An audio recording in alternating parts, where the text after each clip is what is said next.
আসসালামু আলাইকুম। Stock analyst বিডির Facebook page এবং ইউটিউব চ্যানেলে নতুন ভিডিওতে স্বাগতম। আজকে 12 সেপ্টেম্বর শুক্রবার। ঢাকা স্টক এক্সচেঞ্জের গতকাল আপনারা দেখেছেন বাজার রিকভারি করেছে আলহামদুলিল্লাহ। অনেকেই কিন্তু ভয় পেয়ে গিয়েছিলেন আপনারা অনেকেই। কিন্তু স্টক অ্যানালিস্ট বিডি একটু খেয়াল করে দেখবেন যে এই যে কারেকশন হবে তার একটা পূর্বাভাস। সব মঙ্গল বুধ এই যে 3 দিন কারেকশন হতে পারে, এইটার পূর্বাভাস কিন্তু স্টক অ্যানালিস্ট বিডি আপনাদেরকে দিয়েছিল। এই যে কারেকশনের সংকেত দিচ্ছে দেশের পুঁজিবাজার, দেখেছেন আপনারা, আপনাদেরকে 2-1 দিন আগেই জানিয়ে দেওয়া হয়েছিল। 20,000 পরিবারের একটি সদস্য স্টক অ্যানালিস্ট বিডি, সবাইকে ধন্যবাদ জানাই যে আপনারা সাথে আছেন। তবে স্টক অ্যানালিস্ট বিডির অনেকগুলো বিষয় আপনাদের সাথে আজকে শেয়ার করব, যে কোন কোন পয়েন্টগুলো আমাদের বিবেচনা করা উচিত। প্রথমে একটি স্টক নিয়ে কথা বলি এই কারণে, স্টক অ্যানালিস্ট বিডি আপনাদেরকে 2 সপ্তাহ আগে একটা স্টক দিয়েছিল, মনে আছে, অলটেক্স ইন্ডাস্ট্রিজ লিমিটেড।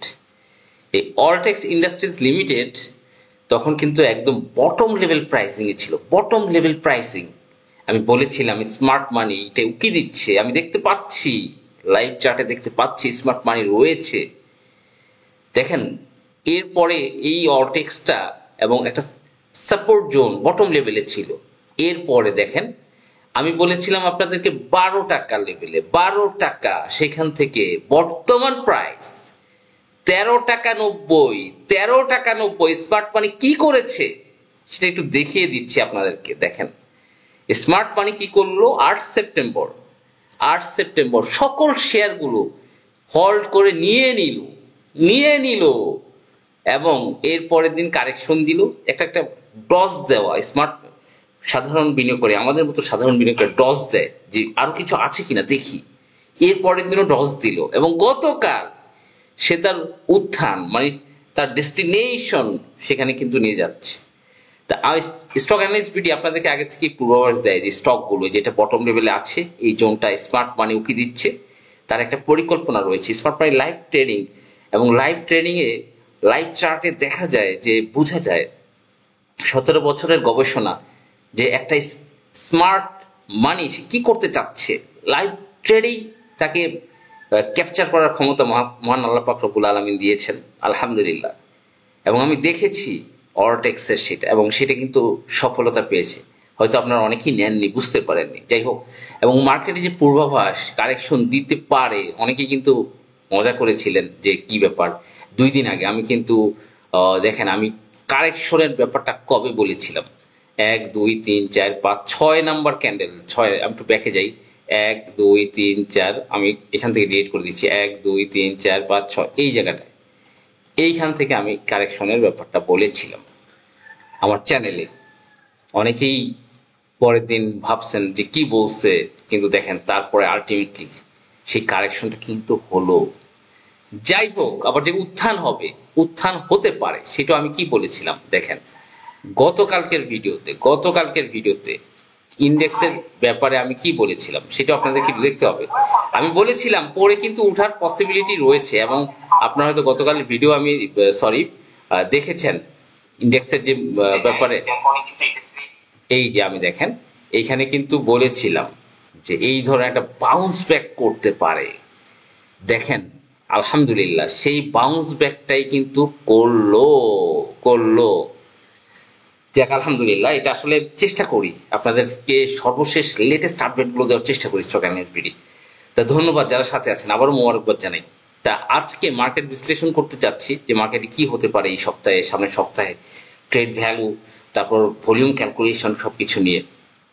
তা প্রথমেই আমি আসলে মহান আল্লাহ পাক রব্বুল আলামিনকে ধন্যবাদ জানাই যে মার্কেট আলহামদুলিল্লাহ রিকভারি হয়েছে।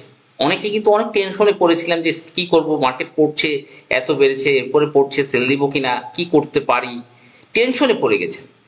কিন্তু আমি আপনাদেরকে বলছি যে এভাবে বাউন্স ব্যাক করতে পারে, টেনশনের কোনো কারণ নেই। গতকালও 2টা স্টক হটেড ছিল, এসআর এবং হামি, যেটা প্রিভিয়াস নাম ছিল ইমাম বাটন, এবং ম্যাক্সিমাম স্টক কিন্তু উঠে এসেছে। এবং 2 ভাই আইএসএম এবং ইনটেক তারা কিন্তু কারেকশনে গিয়েছে, এবং এই আইটি সেক্টরের স্টক নিয়ে একটু কথা বলতে চাই, বেশি কথা বলবো না। প্রথমে যদি ইনটেক নিয়ে কথা বলতে চাই, দেখেন এইটার কিন্তু ন্যাব ন্যাব এবং এইটার যে রিটেলস আর্নিং সেটা কিন্তু নেগেটিভ। এর পেড আপ ক্যাপিটাল তার মানে 3 কোটি শেয়ার রয়েছে, 3,13,00,000, এই জন্য পেড আপ ক্যাপিটাল 31 কোটি, কিন্তু তার রিজার্ভ -31,50,00,000, যেটা এইচআর টেক্সটাইলকে যে কারণে জেড ক্যাটাগরিতে দেওয়া হয়েছে, এটা কিন্তু জেড ক্যাটাগরিতে যাওয়ার সম্পূর্ণ রাইট হয়ে গিয়েছে। এবং এটা এইচআর টেক্সটাইল যেটা দেওয়া হয় এটাকেও যেটা দেওয়া উচিত, কারণ তার রিটেলস আর্নিং পেড আপ থেকে মাইনাস, মানে কোম্পানির কোনো ভ্যালুয়েশনই নেই এখন, তার যে পেড আপ সেটাই মাইনাস হয়ে গিয়েছে। তা যাই হোক, এটা আপনাদেরকে সতর্ক করেছিলাম, যেহেতু স্মার্ট মানি রয়েছে তার শেয়ারগুলো তো রিলিজ করতে হবে, রিলিজ করতে অবশ্যই হবে। তা সে কিভাবে রিলিজ করবে, সেই জায়গায় ঘুরঘুর করে হয়তো আরেকটু বাড়ায় দেখাইতে পারে যে কিন্তু এই জায়গায় কিন্তু তার রিলিজ। এই জন্য আমি বলছিলাম সতর্ক থাকবেন, 2 টাকা লাভ করতে গিয়ে 20 টাকা লস করার কোনো প্রয়োজন নেই। এবং আইএসএন সেম স্মার্ট মানি রয়েছে, সে শেয়ারগুলো এখনো রিলিজ করতে পারেনি, হয়তো আরো উপরে কিছু নিতে পারে, কারণ তার তো রিলিজ করতে গেলে আরো উপরে নিতে হবে, হয়তো আরো 20-30 টাকা বাড়াতে পারে। কিন্তু এই যে রিস্কটা আপনি যে নিবেন, এবং এটা কিন্তু আগামী মাসে ডিভিডেন্ড ডিক্লারেশনের ডেট আসবে, যেহেতু ইপিএস মাইনাস ন্যাব একটা ভালো নেই, ডিভিডেন্ড ডিক্লারেশন ডেটের হয়তো শর্ট টাইমের ভিতরে স্মার্ট মানি তার শেয়ারগুলো রিলিজ করে দিবে, তখন ট্রলি পড়তে থাকবে, তখন কিন্তু এই স্টকটা একদম মনে করেন আরেকটু উপরে গেল, রিলিজ করার জন্য শেয়ারটাকে আরেকটু উপরে নিল, 50 টাকা নিল, নেওয়ার পরে কিন্তু এই যে ট্রলি যে পড়বে, এই পতনে যদি আপনি পড়ে যান তাহলে কিন্তু খবর আছে। এই হচ্ছে বিষয়, এগুলো আমরা লাইভ চার্ট অ্যানালিসিস করে বুঝতে পারি। হ্যাঁ, তবে এই 10-15 দিনে হয়তো আপনি যদি এই যে স্মার্ট মানি এখানে বুঝাচ্ছে যে দেখো আমি প্রতিদিন 160 টাকা আনি, আবার 120 টাকা নেই, তুমি যদি 60 টাকায় কিনো তুমি কিন্তু 20 টাকায় সেল করতে পারবে, এই যে টপগুলো দিচ্ছে, বা এখান থেকে আরেকটু পরে নিল, 40 টাকা 50 টাকা নিল, কিন্তু আপনি যদি এই ডাউন ট্রেন্ডে পড়ে যান, সেম একটা স্টক দেখেন কি করছে, টিলিল যারা ইন্স্যুরেন্স ট্রেড করেন, একটু দেখাইতে চাই আমি স্টকটা, সেম ক্যাটাগরি স্মার্ট মানি, সেম ক্যাটাগরি পার্টি। তো এই কি করতে চাচ্ছে, এই যে দেখেন এই যে নিল, নেওয়ার পরে কোন একটা গন্ডগোল হয়েছে বা ঝামেলা হয়েছে, গন্ডগোল হওয়ার পরে দাম করে মেরে দিল, দাম করে ফালিয়ে দিল। এই যে এই ধরনের যারা এখানে কিনেছেন টিলিল এই 94-95 টাকা, তাদের মনের অবস্থাটা দেখেন, 95 টাকায় গিয়ে এখন 70 টাকা, ভয়ঙ্কর। সেম ক্যাটাগরি, এই যে আইএসএনটা ফিউচার আমি দেখতে পাচ্ছি, হয়তো ইনশাল্লাহ এরকম হতে পারে আরো কিছুদিন উপরে নিবে, ধাম করে ফালা দিবে। তো স্মার্ট মানিরা আসলে কোনো একটা স্টকে বেশি দিন থাকে না, এটা কিন্তু মূল লুজার কিন্তু সাধারণ বিনিয়োগকারীরাই হয়ে যায় থাকে। এই জন্য এই যে টিলিল, the future of I S N, the future of in tech, you can see now, দেখেন বুঝে অভ্যস্ত হন। আসলে আমি আপনাদেরকে এই যে অ্যানালিসিস গুলো শেয়ার করছি, এরকম হতে পারে নাও হতে পারে, কিন্তু ম্যাক্সিমাম হচ্ছে, আলহামদুলিল্লাহ ম্যাক্সিমাম হচ্ছে। এখন যাই হোক, আমরা আমাদের অ্যানালিসিসে ফিরে যাই। ঢাকা স্টক এক্সচেঞ্জের যে বিষয়টা রয়েছে, দেখেন গতকাল মার্কেট ব্যাক করেছে, কিন্তু ট্রেড ভ্যালুটা কিন্তু যদিও অনেক শেয়ারগুলো সেলার দুর্বল হয়ে গেছে, বায়ার অ্যাক্টিভ হয়েছে, ট্রেড ভ্যালু বেশি হয়নি, অনেকে ভয় ছিল কি বেশি দামে কিনবো কিনা, মার্কেট দ্রুত রিকভার করেছে। এবং এই রিকভারের পিছনে মূল যারা ছিল, রবিতে কিন্তু আমার যেটা মনে হয় ইনস্টিটিউট কিছু শেয়ার, আমি যেই চারটা দেখেছি ইনস্টিটিউট কিছু শেয়ার ট্রেড করছে রবিতে। এই আমরা যদি এখানে একটু রবিটা নিয়ে আসি তাহলে বুঝতে পারবো। রবি এইখানে যে ট্রেড ভলিউম ক্যালকুলেশনে রবির পজিটিভ, প্রথম কথা পজিটিভ, যেহেতু এইটার যে ভলিউম ক্যালকুলেশন আমি করেছি, সেখানে কিন্তু দেখেছি যে এটার যে রিসেন্ট মুভমেন্ট সেখানে কিন্তু স্মার্ট মানি অ্যাক্টিভ রয়েছে। এখন সে এটা কতদূর নিবে, এটা হচ্ছে মানে সেই ডিসাইড করবে যে আমি এটা কতদূর নিব। কিন্তু যেহেতু অনেক বড় শেয়ার, পাবলিক হোল্ডিং 40 কোটি, আমরা যদি একটু চার্ট অ্যানালাইসিস করি, মান্থলি চার্টে আমাদের একটা ডেস্টিনেশন, রবির 2টা ডেস্টিনেশন দেখতে পাচ্ছি। এক নাম্বার হচ্ছে 39 টাকা 90 40, এবং সেকেন্ড ডেস্টিনেশন হচ্ছে 35 এদিকে 36 টাকা। আমি যেটা ধারণা করছি, আমার যেটা ধারণা, যদি মানে ভুল না হয়, এই 35 থেকে 40 টাকার ডেস্টিনেশনটা নেওয়ার পসিবিলিটি রয়েছে, কিন্তু এর উপরে নেওয়ার সম্ভাবনা নাই, কারণ পাবলিক হোল্ডিং হিউজ, অনেকে অনেক উপরে আটকে আছে। এই জন্য রবি যারা ট্রেড করছেন একটু বুঝে শুনে ট্রেড করবেন। এইটা যেদিন ডাউন করবে মার্কেট ধামাধাম পড়বে, কারণ রবির পাবলিক হোল্ডিং ইউজ এবং মার্কেট ক্যাপিটালও অনেক বেশি। রবি গ্রামীণ ফোন যে ফান্ডামেন্টাল স্টকগুলো রয়েছে, মার্কেট ক্যাপিটাল যার যত বেশি, সে মার্কেটকে ডোমিনেট করতে পারে তত বেশি। সবচেয়ে বেশি ডোমিন করে হচ্ছে গ্রামীণ ফোন। তো যাই হোক, এই যে রবিটা আমি যেটা বলছি, মার্কেট যদি এই সপ্তাহে ভালো হয়, এই স্টকটা ভালো করার পসিবিলিটি রয়েছে ভলিউম ক্যালকুলেশনে। তবে যদি আপনার কোনোভাবে স্মার্ট মানি 5 টাকা 10 টাকার পরে তার প্রফিট টেকিং শুরু করে, তাহলে কিন্তু ভয়াবহ অবস্থা হবে। তা যাই হোক, রবি শেয়ারটার এই অবস্থা। এরপরে যদি আমরা হাইপিডাপ শেয়ারের মধ্যে ব্র্যাক ব্যাংক রিকভারি করেছে, ইউপিজিডিসিএল রিকভারি করেছে, অনেকগুলো স্টক রিকভারি করেছে। ইন্ডেক্সের অ্যানালাইসিস যদি আমি এখন করতে চাই, কি হতে পারে সামনের সপ্তাহে, যেহেতু গতকাল বেড়েছে, অনেকে বাই করেছে, আগামীকাল কিছুটা বাড়বে। এর পরের ক্যান্ডেল মানে সোমবার প্রফিট টেকিং এর একটা বিষয় থাকবে। আর প্রফিট টেকিং এর বিষয় থাকলে তখন কিন্তু ক্যান্ডেলটা ডাউন হতে পারে, সোমবার ক্যান্ডেলটা ডাউন হওয়ার পসিবিলিটি রয়েছে। কারণ বৃহস্পতিবার যারা কিনেছে সেগুলো একটা প্রফিট টেকিং হতে পারে। এরপরে আবার এখান থেকে একটু নেমে আবার ইনশাল্লাহ এটা উঠার পসিবিলিটি রয়েছে। এই হচ্ছে বিষয় ইন্ডেক্সের। মানে যতদিন আমি দেখে আসছি, এই যে দেখেন এইখানেতে উঠছে, নামছে, আবার উঠছে। তো এই বিষয়টা মাথায় রাখবেন, যেহেতু ভলিউম ক্যালকুলেশন সবকিছু বাজারের এইভাবেই কিন্তু বলছে। তা আমরা একটু ব্যাংকিং সেক্টরের দিকে ফিরে যাই। কেন এরকম একটু উঠে আবার ডাউন হতে পারে? এইটার মূল কারণে যে ব্যাংকিং সেক্টরে city bank 57 lakh plus volume, এগুলো কিন্তু প্রফিট টেকিং হবে, কিছুটা উপরে উঠলেও প্রফিট টেকিং হবে। তারপরে Jamuna bank, IFIC bank, south east bank, one bank, huge volume মার্কেটে, এবং এগুলো কিন্তু একটু উপরে উঠলে প্রফিট টেকিং হবে। ব্যাংকিং সেক্টরটা আমার কাছে খুব রিস্কি মনে হয়, কারণ এই সেক্টরটা যখন পরে রে বাবা, একদম পড়তে পড়তে শেষ, একদম খবর করে দেয়, 12টা বাজায় দেয়। এবং এইটার জন্য এই ব্যাংকিং সেক্টরের স্টকগুলো নিয়ে, কারণ এদের পাবলিক হোল্ডিং, ওয়ান ব্যাংক 37 কোটি, সিটি ব্যাংক এটা হচ্ছে 63 কোটি। আসলে এই ধরনের ব্যাংকগুলোকে টানার মতো মার্কেট এখনো রেডি হয়নি। মার্কেট যখন 3000 থেকে 5000 কোটি টাকা ট্রেড হবে, তখন এইগুলো টানার মতো মার্কেটের শক্তি থাকবে। কিন্তু এইরকম হাই পেড আপ শেয়ারগুলো খুব রিস্কি মনে হয় আমার কাছে, কারণ একটু উঠলেই আবার পড়ার জন্য ব্যস্ত হয়ে যায়। কিভাবে পড়বে, ডাইনে পড়বে না বামে পড়বে, মানে কোনো নিশানা নাই যে কি করবে। এই জন্য এই যে ইউনিয়ন ব্যাংক পাবলিক হোল্ডিং 32 কোটি শেয়ার, 32 কোটি পড়ছে তো পড়ছে বাবা, পড়ো পড়তে পড়তে যে কই যাবা, আমার যেটা মানে মাথায় আসতেছে না। তো এই যে বিষয়গুলো ব্যাংকিং সেক্টরটা, এই জন্য আমার রিস্কি।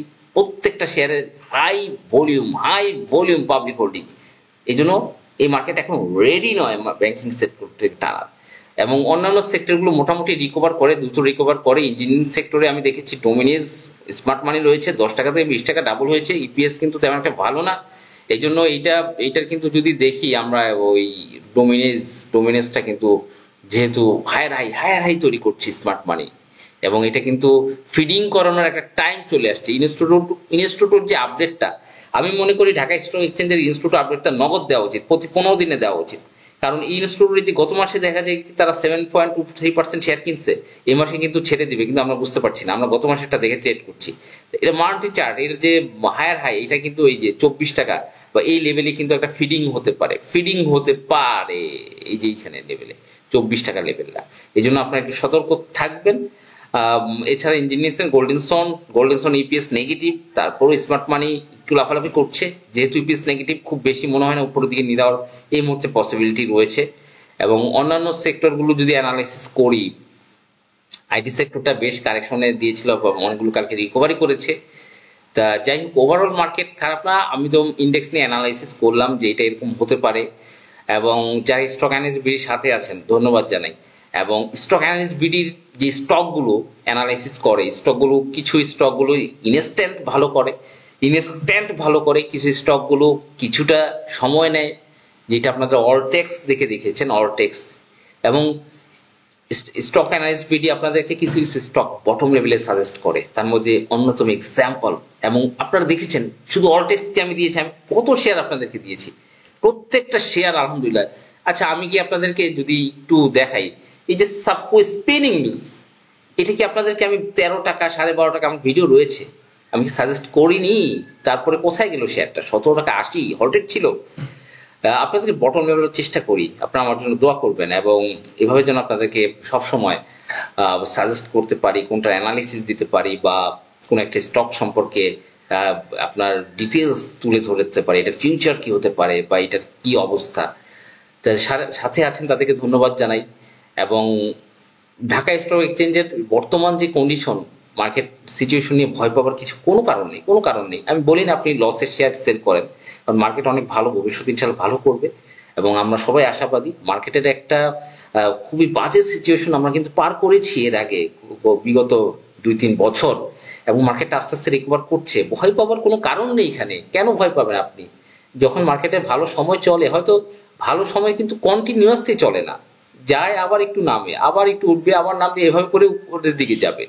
তা এই যে একটু ডাউন হচ্ছে, এতে ভয় পাওয়ার কিছু নেই। আপনাকে বুঝে শুনে একটু ট্রেড নিতে হবে আর একটু ধৈর্য ধারণ করতে হবে।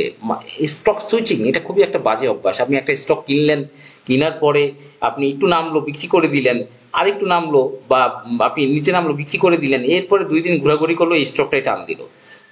তাহলে এইখানে আপনার একটা দুঃখ, এই দুঃখটা কিন্তু শেষ নাই। এই জন্য বুঝে শুনে একটা এন্ট্রি নেবেন এবং এন্ট্রি নেওয়ার পরে অবশ্যই সেখানে কিছুদিন স্টে করার চেষ্টা করবেন। যে স্টকগুলো প্রমিসিং স্টক, ভালো করার পসিবিলিটি রয়েছে, অবশ্যই ভালো করবে ইনশাল্লাহ। এবং ম্যাক্সিমাম অনেকগুলো স্টক রয়েছে কিন্তু সামনে ভালো করার পসিবিলিটি রয়েছে, জুন ক্লোজিং স্টকগুলো রয়েছে বা অনেক শেয়ারই রয়েছে। তা আমরা ধাপে ধাপে এগুলো নিয়ে কথা বলবো ইনশাল্লাহ। ধন্যবাদ। আসসালামু আলাইকুম।